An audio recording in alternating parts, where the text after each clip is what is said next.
It's time to get your music radio ready with the AudioSkills Podcast. It doesn't matter what type of music you're creating or what gear you use. It's all about the technique. Get ready to turn your home studio into a place where your music goes platinum. Now give it up for your host, Scott Hawksworth. Hey, what's up, everybody? Scott Hawksworth here from AudioSkills.com, and I'd like to welcome you to another edition of the AudioSkills Podcast. We have got a great show for you today. We're going to be talking about music copyright issues, and this is a really important topic for musicians and producers, no matter where you're recording or mixing music. Understanding music copyright and some of the key issues is critical to not get yourself in hot water. So to shed some more light on this, we're actually going to be chatting with Ricky Berger, who is, in addition to being a guitar player and an entrepreneur, he teaches publishing and copyright law at UMass Lowell. But first, before we get into that, I wanted to jump right in with our audio tip of the week. We've got lots of tutorials and guides on our site and on our YouTube channel and things, but I want to make sure that you can get a great takeaway each week from the AudioSkills Podcast. So my tip this week is for you mixers out there. And the tip is very simple. If you're having trouble getting a track to really cut through your mix, and let's say compressing or EQing are only taking you so far, and maybe you don't want to boost things too much and kind of make it harsh and unpleasant, then what you can utilize to really make that track stand out is something called the attack principle. So this principle, like so many things in mixing, takes advantage of how our brains process sounds by creating an auditory illusion to achieve a specific goal. And in this case, you can trick the ear into hearing a part that is actually much quieter, and the human brain will do the rest and allow it to sound present. It's really easy to do. So, and I'll just give you a brief walkthrough here. Let's say you have a track where you've got, I don't know, a cool piano part that comes in on the chorus. But for whatever reason, you've been mixing it for a while and it's just not showing up the way you want it to. Simply use some volume automation to increase the volume of the track just a few dBs for the first 1 to 2 seconds of the piano track as it comes in, which would be the attack. Then you can easily smooth it down into the rest of the track's normal volume. And what you'll notice is just making that subtle move will help the track cut through your mix and stand out a lot more. I really, really love this mixing trick, and it's something that I've been trying to use more and more, and remember that I have it in my bag of tricks. It's all about just giving yourself many different options for achieving this specific goal of helping a track that's not quite standing out the way you want it to. And of course, you can accomplish this in other ways, but I like volume automation for that. So, okay, that's your tip of the week. And now we're going to be shifting gears, and we're going to bring on my guest for this week. Once again, I'm so excited to be chatting with Ricky Berger. He's a musician, entrepreneur, lawyer, and he teaches publishing and copyright at UMass Lowell. And we're going to be discussing important issues regarding music copyright that folks out there who are recording and mixing, they really should know. So, hey, Ricky, how you doing, man? Hey, Scott. That was an awesome tip, by the way. I was really excited by that. I just want to hear more about that. Yeah, that's it's a real key thing. I really I came across that tip and it's really helped my mixing. So glad you enjoyed it as well. I'll be using it this evening, actually. Right on. So I guess to sort of get us into this music copyright discussion, can you just give us a little bit about your background in music copyright law and just kind of your experience? Sure. So my first career was as a musician beginning when I was 13 years of age. And my mother sent me to law school somewhere down the line when I was looking for a major label deal on the off chance I wouldn't become a rock and roll star. Right. And it was, I don't know, it's probably a good idea. So my second career has been lawyering and business development, and I've done that for 30 years. But during that entire time, I've always practiced entertainment law because I always had, artists and musicians that were my friends and that were in the business. But in addition to doing copyright law and entertainment law, I've done business development and high sort of profile litigation all around the world and things like that. So I'm sort of well-rounded, and I've also been CEO of and other C-level positions within companies that relate to content creation and management. In addition, I'm a professor at UMass Lowell, teaching publishing and copyright, which you said, and music business entrepreneurship in the music department, mostly to music business majors. Shout out to all of them. They're actually fantastic. I love them. And I'm in the process of developing and launching something called the Berger Music Business Academy, which will be at berger.nbsp.com, but it's not there yet, to teach publishing and copyright and music business entrepreneurship with a much wider reach that I'm able to do in one classroom. So that's sort of who I am and what I've done. I hope that's enough to qualify me for the following opinions. I would say so. That's certainly a lot more experience in those areas than I have. So I guess to start us off, one of the big things that, a lot of people work in home studios these days, and they get into it and they want to make music. They want to write and record songs or do things like remixes or sampling, yada, yada, yada. And they don't necessarily know all of the ins and outs of music copyright law. And maybe you don't need to know everything as well as you might know, but there are a lot of potential pitfalls and issues out there. And there are things I'm actually curious to know of myself. So the first question I have is, do you have any advice for how an artist without a label might go about registering their music for copyright reasons, copyrighting the song or what have you? Sure. So first of all, anyone can register their song. Anyone can. You can do it online at copyright.gov. You have to know what you're trying to register and, whether it's an underlying musical work or it's the sound recording. But anyone can go and register either a song or a whole album. But that's not the real question. Your question, turns to this artist without a label because they're in a home studio or whatever, right? Right. They are a label. They're just not Sony. So when you produce what you produce and you distribute it, right? A traditional record label has only three functions. You have the 360 deals, but you have the traditional record label. It does what? It records music, right?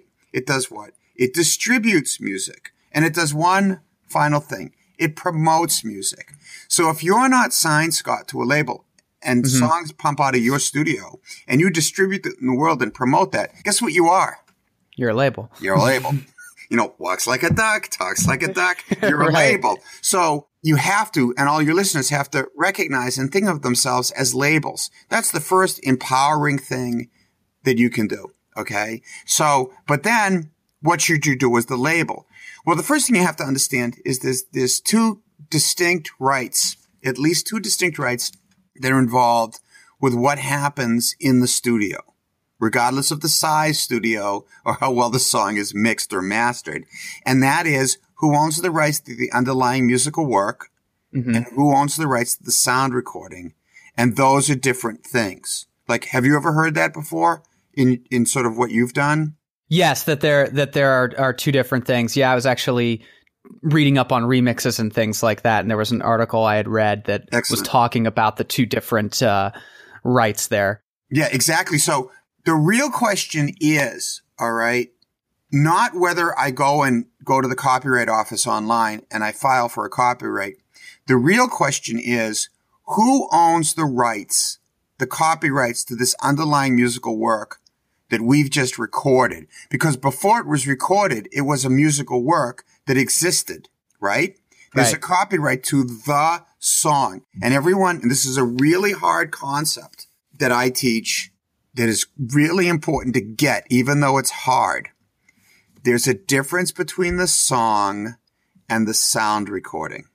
Inside the sound recording is the song, but inside the song isn't the sound recording. So you have to figure out, look, we're working on this song. Who wrote this song? Number one. Number two, who owns the copyright to the sound recording? Does the engineer own a piece of that copyright? Right? Does the producer own a piece of that copyright? Does the bass player and the lead vocalist own a piece of that copyright? Next question.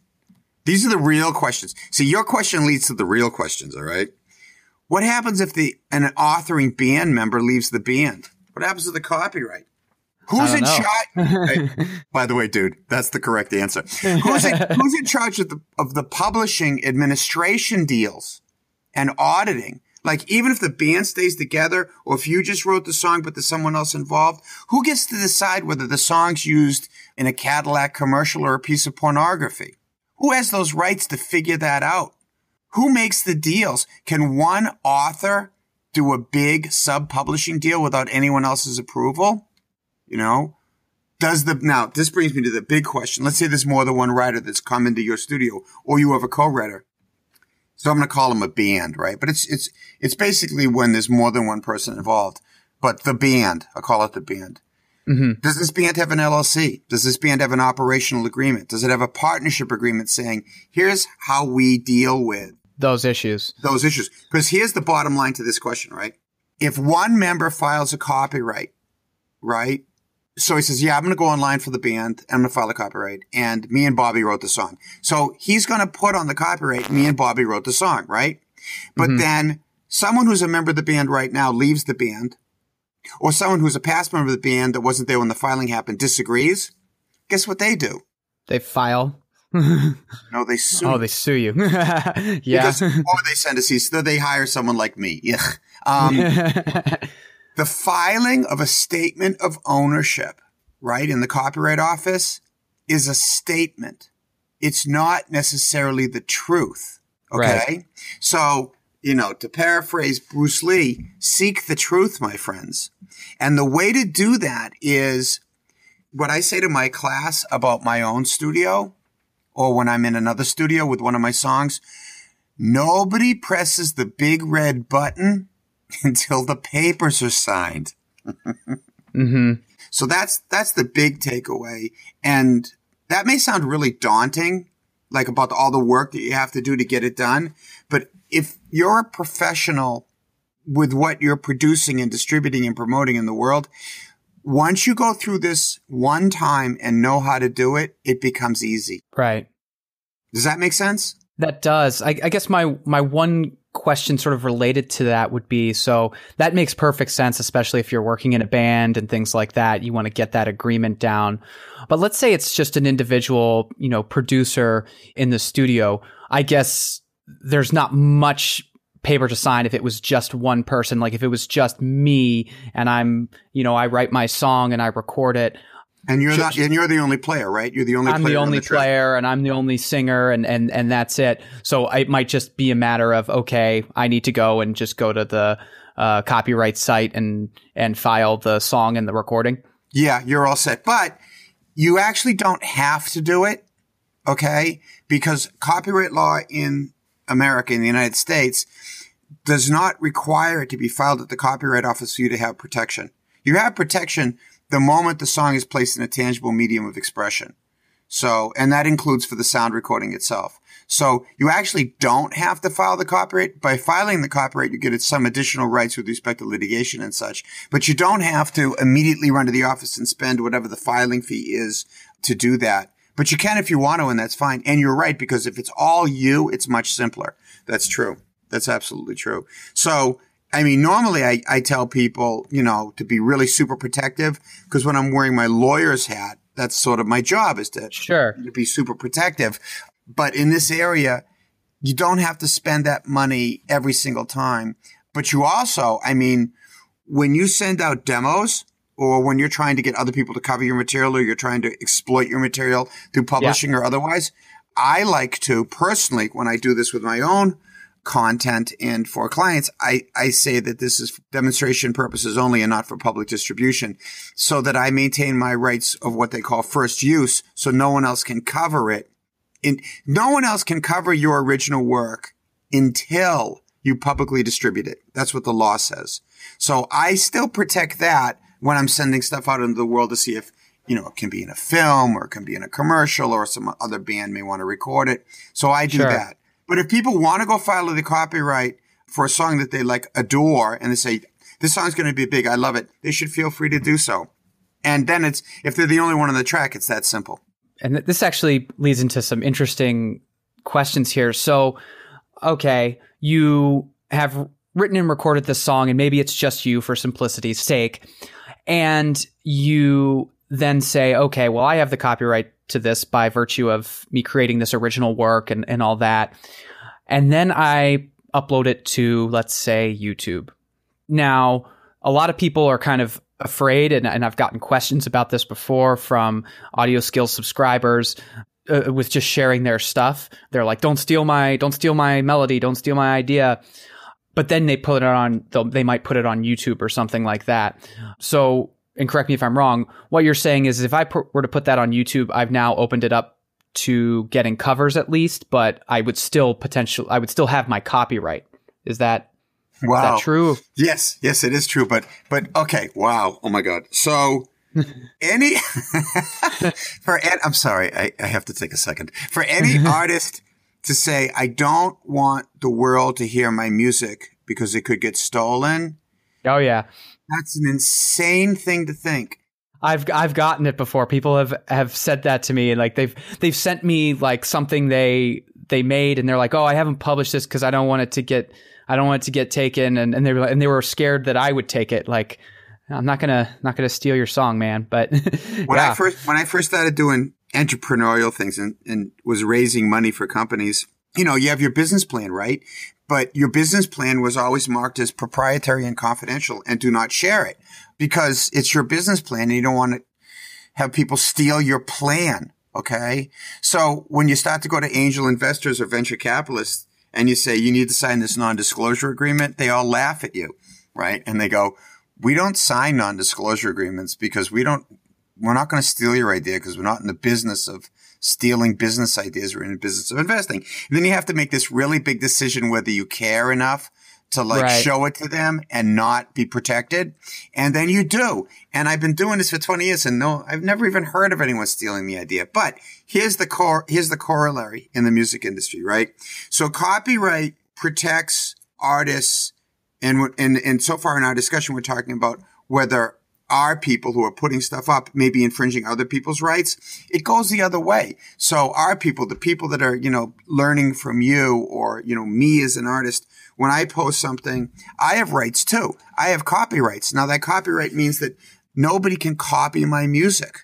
They can get a compulsory license to do a cover of it, but they have to pay for that. Okay. And we can talk about that later, but you make money from that. They can't make a derivative version of my work without paying me. They can't synchronize my song with video images, moving images of some type without my permission. So actually, putting that song up there out to the world on YouTube or on some other, audio site is a really, really good thing for two reasons. One, you get exposure. Two, if someone really loves the work and wants to cover it, you can make millions of dollars. Three, if someone finds the work and wants to put it into a film or into TV, you can make a lot of money. Four, if somebody steals it, right? If they steal it, you have rights against them. So let's say they stole it and they went into the marketplace and made $5 million.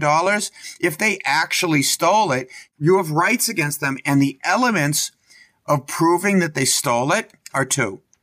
The elements are, one, access to the material, right? So it was online and they found it. You have to prove they found it. And two, there's a substantial similarity between the original work and that work that you say is an infringing work.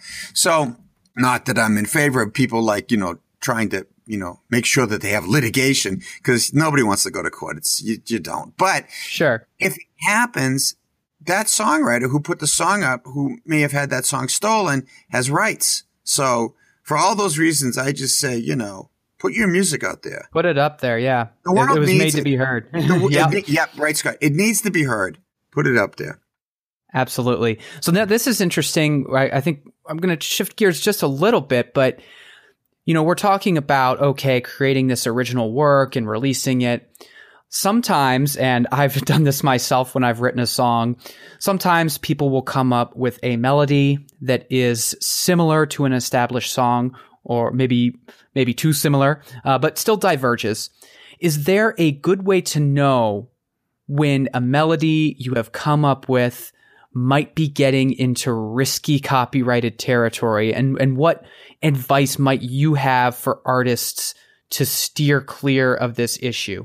So many times in my own guitar playing and songwriting, my friends and fans say that I tip my hat to one artist or another. And I do, right? Sure. So, but where's that line between, tip that hat, when you've had your friends, say to you, you know what song you just rewrote? Yeah. I've been like, oh, and that's a Beatles song. All right. Whatever. Well, sometimes it's your friends who tell you because you don't remember or recognize that you wrote this song that's so awesome. And then you realize that's a Zeppelin song. So in my mind and with my experience, what I've learned over all the years I've been doing whatever it is I've been doing here, if it seems too close to me, it is too close. That's the first thing. So the initial advice, and this is not legal.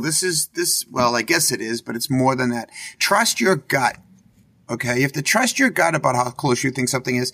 And, you want to keep making it different, keep diverging it until it seems to you the similarity is only a subtle tip of the hat, if you will. And then, because if someone else raised this to you, or if you raised this within yourself, I would not let myself be the final arbiter of the decision, personally. Right. Because we can convince ourselves of all sorts of things that aren't true.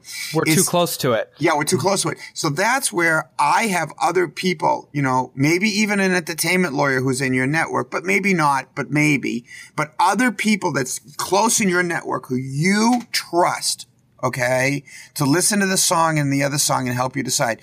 My real view on it is never ignore the similarity and hope for the best, because the worst case that can happen, and this is crazy, but when you do that, the worst case that happens is the song is really, really successful and boom, you get a cease and desist letter, or you're sued because you took something that was similar and then that made your fame. You don't want to make your fame that way. Right. Does that make sense? No, that does. That makes a lot of sense.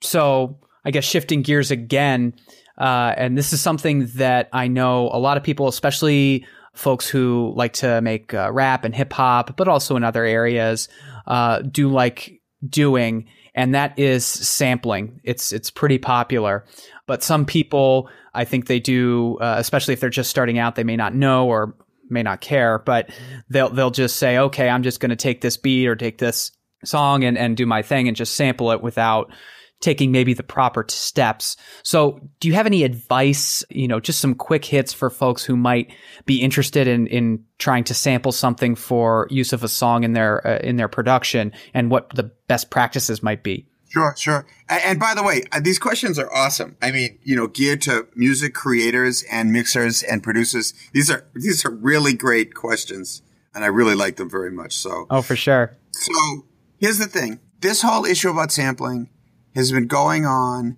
since the early days of hip hop and rap. And I remember going to seminars in Los Angeles and talking about this when people didn't know what sampling was, like at the very beginning of it, right? And the answers that I heard from those leading entertainment attorneys, back then when I was still very wet behind the ears, is the same as I give now. And it is, if you're gonna sample, you want to get pre-approval every time. And the reason that you want to get pre-approval is because fair use, which I know we'll talk about later, is only something that's decided in court. That's not by approval, which means it comes with inherent awful risk, okay? If you get pre-approval to a beat or some sound or some discussion or something that you want to put in there, you know in advance that you live in this artistic world of the exploitation of this material without risk. If you don't do that, then you know deep within your gut that there's some point in your curve of the life of the song or the success of it that you've now endangered yourself. Why put yourself through that? Especially where, like, I use drum loops and things like that if I'm not using a lot. And I love some of the loops that, and here's the key, I have purchased. Right, yes. Which means I have the license, right? And when I say purchased, I don't mean that, like, a series of loops cost me $500. There's some awesome deals out there for all kinds of samples that we want that can come in at $20 or $30. Oh, absolutely. And why not do that and be legally safe and then be as creative as possible? So that's really, my advice. But if there's also a loop of something that's extremely unique, you're not taking it off of another track or another, then go to whoever created it and ask permission. Yep. That's how I think about sampling. Yeah, so just clear it, and then again, correct me if I'm wrong, but in terms of clearing it, I mean, it can be as simple as dropping an email to the label and saying, "Hey, I would love to sample this for X reason, X song. Will you let me?" And if they'll say yes or no, right? And if they say no, or they'll say let's do a deal, you end up in a negotiation. Exactly. And at the very least, no matter what happens, you've been completely above board on all of it, so right. You don't have a problem. Yeah, no, thank you for sharing that. That's something I think a lot of people working in home studios should keep in mind. So, and sort of related to this, and this is especially in these last few years, it just has become more and more popular. Similar to sampling, remixing has become very popular. And I know that there are bootleg remixes and remixes that have been cleared by labels. I know sometimes people will be like, "Hey man, I just love this song. I want to remix it." And they may just go ahead and do that without talking to labels. Do you have any advice for folks who might want to get into remixing or remix one of their favorite songs and so on? Sure. So first of all, what a great exercise as you're studying mixing, right? To remix. Mm-hmm. So, absolutely. Educationally, it must be awesome. But here's the law that relates to this as I presently see the law. All right. Remixing, if you're given permission to do so, let's say for educational purposes, but not to publicly distribute or release the remix, that's fine. Remixing, if you're given permission to remix it and permission to publicly distribute, not for sale, is fine. Remixing, if you're given the permission to remix it and publicly distribute it for money, is fine. Whatever the deal or the licensing terms that allows the remixing, let's say that the label allows it, you abide by what they say you can do and no more. Now, let's say that you're just sort of like, you pirated the stems in your remixing, right? Okay. Yeah. So you violated copyright law, 17 USC section 106(1), which, I'm going to use, this is where you can giggle as much as you want. I'm going to use statutory references a little bit because it's important. Yeah, I love it. Because my mother sent me to law school, all right? So 106(1) says that the copyright owner has the right to copy and no one else has that right. So when you're remixing, you're copying. You're making a copy of it, and then you're going to push that copy out, even though the mix is going to be different. Section 106(2) says you can't make a derivative work. And a remix is clearly a new take on the copyrighted work, especially if the copyrighted work here is the sound recording, right? It's a derivative work. So this clearly, if you don't have authority to do it from the rights holder, is violating section 106(1), 17 USC section 106(1), and 17 USC section 106(2). So my thought is, and you tell me what you think because you're involved in doing this and teaching this, it's cool to remix for fun and personal engineering education, okay? But don't publicly distribute your remixes unless you have permission to do so from whoever owns the copyright to both the underlying musical work and the sound recording. And they may be different people. That's how I look at it. Yeah. Within your world and what you do, is that something that would that make sense to you? Yeah, absolutely. And I think it also, it's sort of similar to what we were talking about with sampling, where it's like, if you want to do it, why not go through the proper channels and reach out and just start the discussion and get whatever permission it is that you can get, and then go there, rather than do all this work, get a couple stems, whatever, illegally, or in a gray area at best, and do it when you could get in a lot of trouble. Right. Why not just do it above board and reach out to the labels? Because, you may not hear back, but that's a lot better than the worst case scenario if you don't do it and you release it publicly. And what's the purpose of remixing? I mean, why are they remixing? What are they hoping to achieve in their career or personally with the remixing effort? I think that's something to sort of explore, especially if it's coming with a huge amount of risk to them, because maybe they should be doing something else with their engineering acumen. Yep, you know, absolutely. I mean, if I had the raw tracks for a Bowie album that Bob Clearmountain mixed, right? Mm-hmm. And I could remix it and give it to you as my teacher and say, okay, laugh at me for a while, then tell me what to do. Mm-hmm. Right? Because obviously the mix would be radically different, right? Sure. in the most terrible of ways. That's education, right? That's probably not going to be illegal. That's probably going to be really, really cool. And also a wonderful exercise to bring up your chops, one little step at a time. But if someone's doing this because they just want to get that in the public, maybe their time is better spent working on original material and making unbelievably great mixes and then making a lot of fame and or money or whatever they want to make with their original work of authorship. I mean, that's not a legal opinion. That's a moral opinion or a business opinion about, hey, shouldn't you be creating your own art? Yeah, I agree. So, and then this is kind of, I guess, the third in this sort of trifecta. We've covered these awesome like areas, but a lot of folks like to record covers of their favorite songs, of themselves playing those. What are the copyright implications of recording a cover and, you know, publishing it online per se? You know, I recorded a cover of, I don't know, Knocking on Heaven's Door, and I put this on YouTube or something like that. Okay. So the discussion of where we ultimately put it is a different discussion that we'll get to in this. Okay. Because of synchronization. So right. Put aside the concept of synchronization, which is when music meets moving images. Put that aside for a second. Sure. Let's just talk about, can you make a cover song? Well, yes, people can make a cover song. Can people make a cover song legally? Yes, people are allowed to make a cover song. Now, when I say they're allowed to make a cover song, why do I say that? Okay, I say that because the copyright law allows this. Why does it allow this? Because the United States Constitution establishes that Congress will set up laws to promote arts and science. So one reason why there's this thing called a compulsory license, to do a cover, is because Congress a long time ago determined that's a great way to promote the arts. So if someone writes a fantastic song, other artists should be able to spread that joy, whatever, that art, by re-recording it, but they have to pay for that.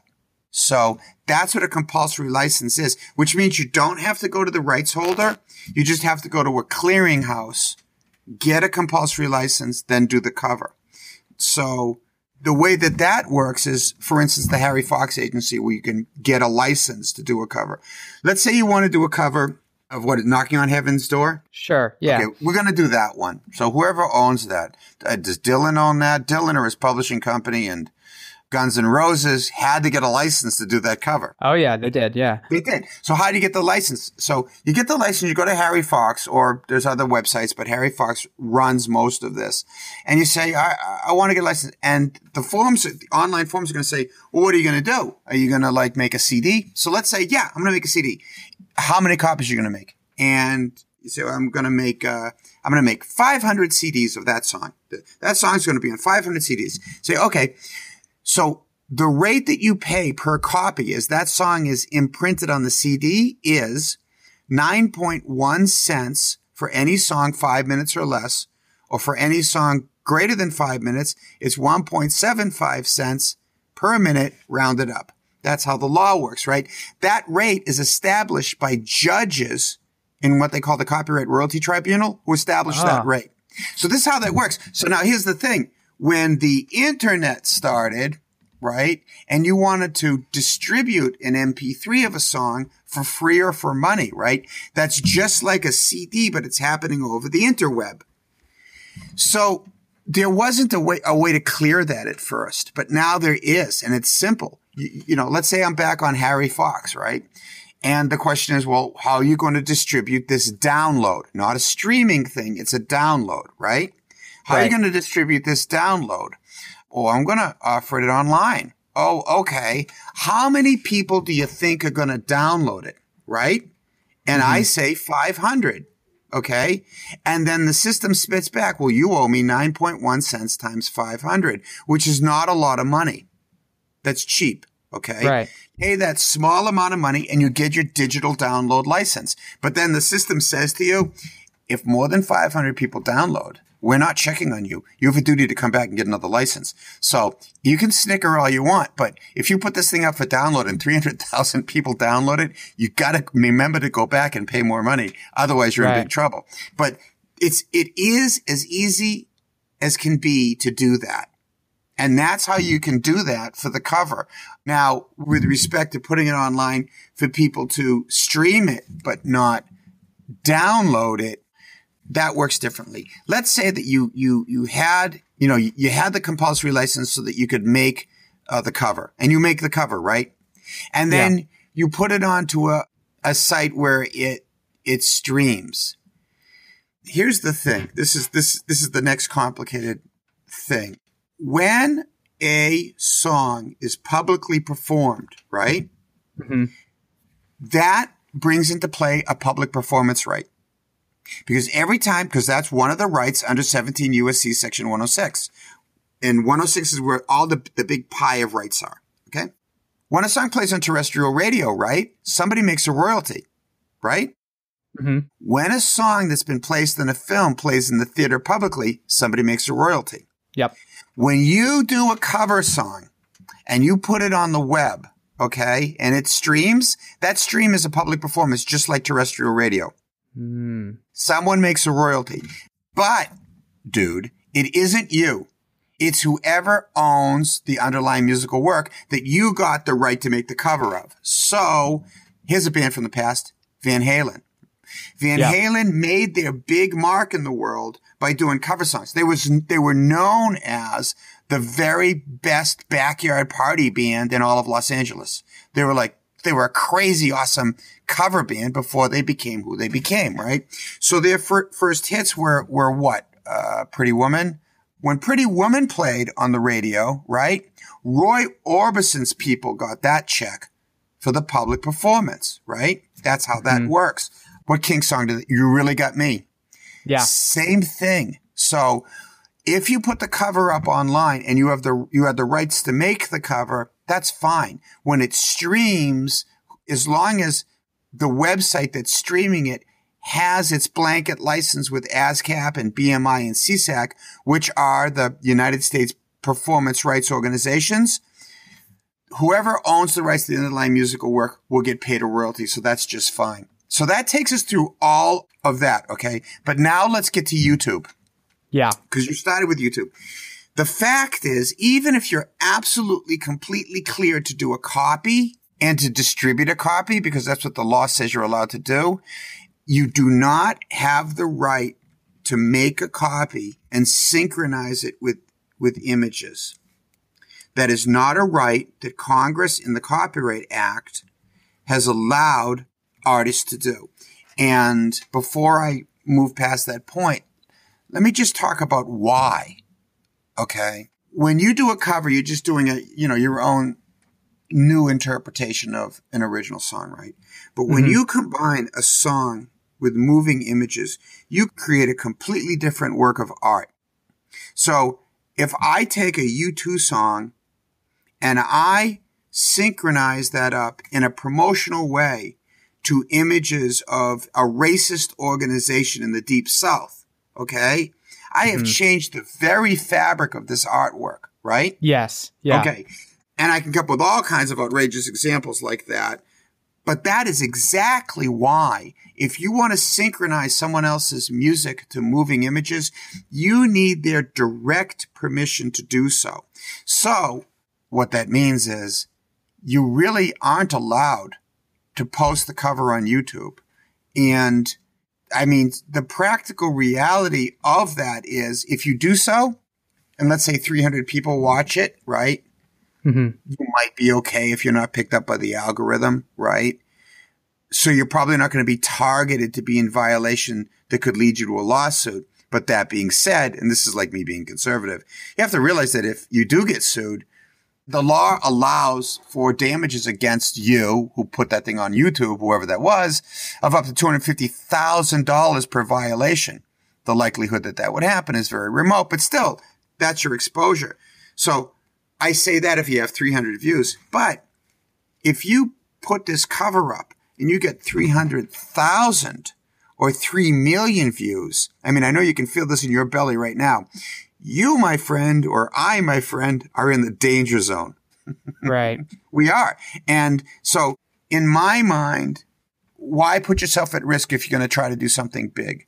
I mean, I've had certain material that I've covered, but only 1,000 people listened to it, and I knew it wasn't going to be a problem because I knew it wasn't going to get traction like that. But if you're going for something big, you shouldn't do it unless you are doing now, I did a little research on this, as well, because things are changing. So I'm constantly looking at this, but Google, if you're on YouTube, and Google owns YouTube, if you're on YouTube and they tag you as being infringing, they inform the copyright holder. The copyright holder can say, that's okay. Let it play and turn it into advertising. You've seen that happen, right? Yeah. I don't know how that works legally. I just know it happens. Just because it happens doesn't mean it's legal, and it doesn't mean that now you have some sort of license to do it, but it does happen. The one thing, if people want to do this in a bigger way, the one thing that I looked at, which people can do, Google posting cover songs on YouTube, and there's a number of really good articles about that you can look at, or Google, and this was mine, monetizing eligible cover videos, YouTube. I'll say it again, quote, monetizing eligible cover videos, YouTube. And I think the first hit from that search is actually at support.google.com with Google's actual opinion on how you can be allowed to put covers on YouTube and what will happen with those covers vis-a-vis monetization to yourself or to the original rights holder. So I'm sorry, that's a complicated answer, but this is a complicated area. No, that's fascinating. I guess the last kind of little question I have on that is, and maybe you don't know, there's this YouTuber that I've seen. Her name is Jess Greenberg. She's got 1.2 million subscribers, and she's a nice looking young woman, and she plays guitar and sings. And if you go to her YouTube channel, it's all covers. She's got Voodoo Child by Jimi Hendrix. She does Oasis, all these kinds of things, Rolling Stones. And it's all covers. And I've just been so fascinated by how she's not in copyright hot water because she's been doing this for years now. I wonder if it's one of those things that she was okay to start and she's just gotten big enough that maybe she clears things now. If she's cool with it, do a podcast and let me participate. Yeah. Because that's awesome. Maybe I'll have to reach out to her and do an AudioSkills podcast. That might be fun. Oh, sure. Okay, so my last question here, because we're almost out of time, and hopefully it's not too long of an answer, but can you give, if possible, a explanation of fair use as it relates to music that could be helpful for someone, as we've been talking about, someone who's doing covers or wants to use music in other ways and things like that, or as it relates to me, we kind of touched on this in terms of educational reasons and things like that. If you could give maybe some quick hits. Sure. So the first thing to recognize is that this concept of fair use does not exist in some sort of vacuumous world. All right. It's codified. There's a statute that the fair use elements are put into, and it's 17 USC section 107. So everyone should remember. I mean, I know when I teach this, everyone's eyes glazes over until I make them be able to repeat the statutory reference. It's 17 USC section 107, and there are 4 elements to any fair use analysis. Now, before I say what those elements are, you have to recognize that fair use is dangerous because it's always decided afterwards. You know what I mean? Like that saying, it's better to do it now and ask for forgiveness later, right? That's not necessarily true, but fair use works that way. All right. So there are 4 elements of figuring out whether what you did makes you a good boy or a naughty boy. All right. And those are expressed by the acronym PNAM, which in my mind stands for Pete needs a martini. That's how I remember this. Okay. From what was that show? Oh, that just, what was the advertising show from the 60s? That's where I got Pete needs a martini. Mad Men, from Mad Men. Oh, Mad Men. Yes. Yeah, exactly. Here are the elements. P, what is the purpose of the taking? So why are you copying some or using some of this? All right. 2, N, what is the nature of the original work? What was that first work about? Because sometimes, and in examples that I do in tests that I give, that a rap artist quotes an entire page from a Stephen King novel in a rap, right? So in that case, it's taking something that's been in a written form and using it in a musical form, right? So the purpose of the taking, nature of the original work. A, what's the amount of the taking of the entire original work? 1%, 2%, entire chorus, 4 beats, 3 seconds, whatever. We're just gonna write down, here's the amount that was taken, right?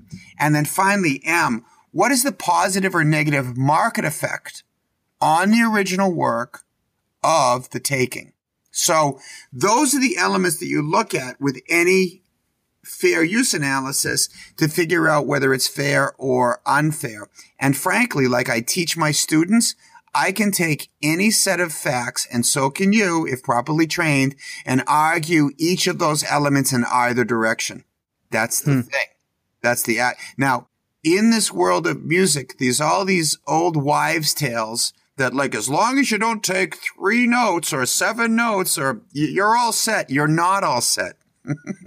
None of it, it's not okay. None of it works that way. And anyone who tells you that, tell them to call me.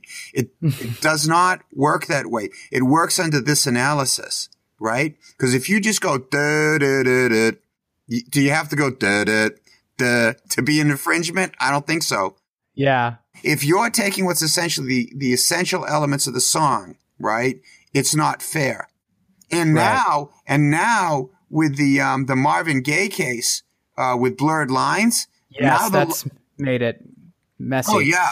Because that's like saying and that case is on appeal now. That's a fascinating case. But essentially, as you go through that case and you look at that case, part of the essential finding of that case is if you steal the vibe of the original track, the vibe, not necessarily copyrightable, protectable elements, but just the vibe of the tune, it may be an infringement.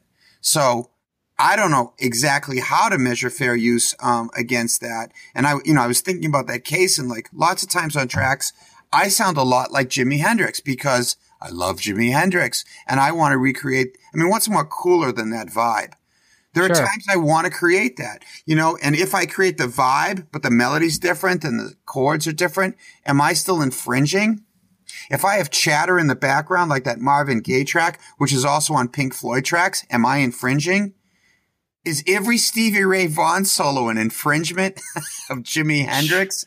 Right? Yeah. So these are like really big questions, but to sort of stick to the elements, I look at the use against, purpose, nature, amount, and market effect. I look at it like that and then make my analysis. But that being said, I've had situations where I had someone who had an album who had a person who made a public speech only once, but it was captured on tape, and they wanted to use that in the recording, and that person was now in prison. What do? We get clearance. You could say it's fair use, that's fine, but still get clearance. So I'm about most of the time trying to find clearance as opposed to try to find a position to put you in instability, right? So that's how fair use works, and that's how I think about it.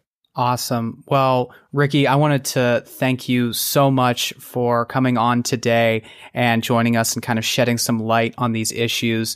I think it's really helpful for artists and producers to know these things. And I think if there was one big takeaway, I might say, when in doubt, just clear it.